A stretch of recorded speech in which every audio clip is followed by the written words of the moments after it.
Beyond the Mic with Sean Dillon. Joining us on the BeyondTheMic.com starline pop culture expert, self-professed movie geek. She founded Geek Bomb website and now works with Tubi. We welcome Maude Garrett. Oh, hey there, Sean. How are you? Absolutely great. Let's go beyond the mic. Since the world is dealing with COVID-19, families are home more often.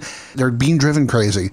Give us your top 3 family movie faves. I would love to. And yes, I can actually attest the fact that we are going a bit loco here. I am day 17 of isolation. So having, 3 movies to watch at home is imperative at this stage.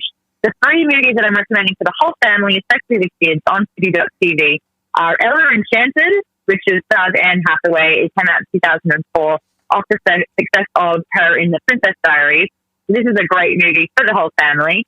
Also, Teenage Mutant Ninja Turtles that came out in 2014 with our favourite heroes in a half shell, Leo, Donatello, Michelangelo, and Raphael. But this time, Megan Fox plays April O'Neil and Will Arnett as the cameraman. The movie actually made, I think, nearly $500 million at the box office when it came out. Wow. So that's definitely one for the family. And the last one is The Adventures of Tintin, which came out in 2011. It's directed by Steven Spielberg. So if you want to get your kids into well-made movies, this is a good place to start. It uses 3D motion capture, and it was one of the first movies to do so. Really well done as well. Andy Serkis is in this one, of course, because it's mocap. You can also expect the voices of Jamie Bell and Daniel Craig. And it's got a 93% like rating by Google users, too. So there you go. Something for the whole family there. Okay, so once the kids are put up, do you have a favorite horror movie?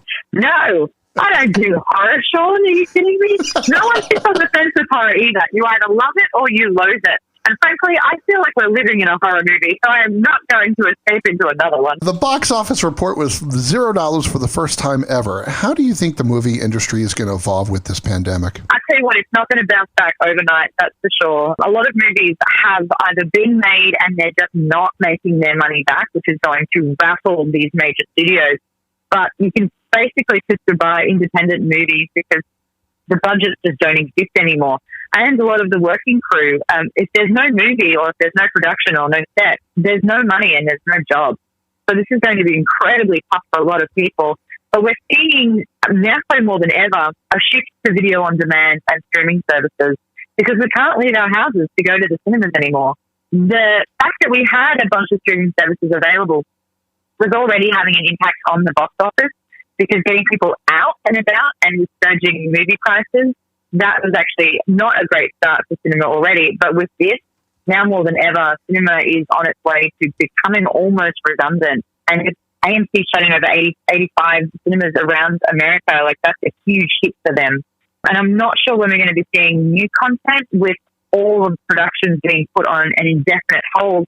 We just don't know how long this is going to last. So yeah, it's really dire times for the entertainment business. Well, you've done TV, radio, voiceover. Which is your personal favorite? TV. I love television. There's just something about it. I mean, I love radio as well. Don't get me wrong. I did a many year in radio, and if I had to hear one more time that I had a face for radio when I said that I was on it, it'd make it all worth it. I think we all have heard that joke. Who's your most favorite Aussie actor or actress? Ooh, that's interesting. I have interviewed all of them, pretty much. And I'm going to use a little bit of bias involved here because this man is probably one of the nicest guys in the entertainment business, Hugh Jackman. He is so wonderful and generous and lovely and giving. And I think that he has basically built an entire franchise from his claws playing Logan in X-Men. And I think that he's done such amazing work in America while staying true to who he is, which is being a nice guy. Just because you're famous doesn't mean you get to be not wonderful. And he has remained that way. Well, you've interviewed many stars on the red carpet. Which interview was your favorite? I like this song because I've been feeling you're trying to get some dirt on me, but let's go with the best and the favorite. Charlize Theron, for me, has been my absolute standout over the last 7 years. She has just this level of professionalism and staff that I don't find with many people, but it's delivered in such a way that keeps me on my toes and entertained and challenged and just in hysterics. There's something about Charlize who I think is just an absolute goddess. Well, time is running out, so it's time for the Rocky Nate. You want dirt? We're going to find it out here. It's the first thing that comes to your mind, no pressure. Do you have any visible tattoos? I do. Yeah, I have 3 of them. I have a Triforce from my favorite video game on my finger. I have TB from my Papa Bear on my wrist. And on the back of my arm, I have a love heart balloon that represents that there's always hope. Okay, of the Triforce, of the Link video games, which one is your favorite?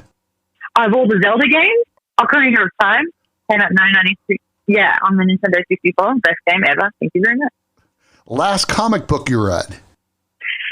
I went back to Saga now that we've got quarantined. It's probably the number 1 comic I will recommend to people. It's an independent series. And I think that if you do love comics and you don't want to have to choose between DC and Marvel, then Saga is the best one out there. Your favorite type of wine? Pinot Noir, a red wine. Even though I just recently found out I'm allergic to red wine, it has not struck me yet. You brought it up, so I got to ask, what advice did Charlize give you? What advice has she given me? She kind of, not necessarily like advice, but just the way that she tackles becoming a character. I had a really candid conversation with her about her recent movie Bombshell, that she was nominated for an Academy Award playing Megyn Kelly. And it was really interesting to see how the role was compromising for her in a personal way, but how professionally she wanted to sort of do the role justice. And I think that kind of the dichotomy between wants and needs was really interesting to hear. In the last year, the coolest thing someone gave you was? The coolest thing someone gave me? Coolest gift? Oh, my goodness. I have fans that always send me my favorite Australian chocolates to my P.O. box. And I got a recent good bout right in time for quarantine, and I have been becoming a chunky piglet eating all this chocolate. Okay, if you were sorted into Hogwarts, you would be a? Gryffindor. Gryffindor, hands down. I've done the Pottermore sorting test about 15 times. You would have to do one thing for the rest of your life: surf, skate, or play trivia. What is it? Oh, surf.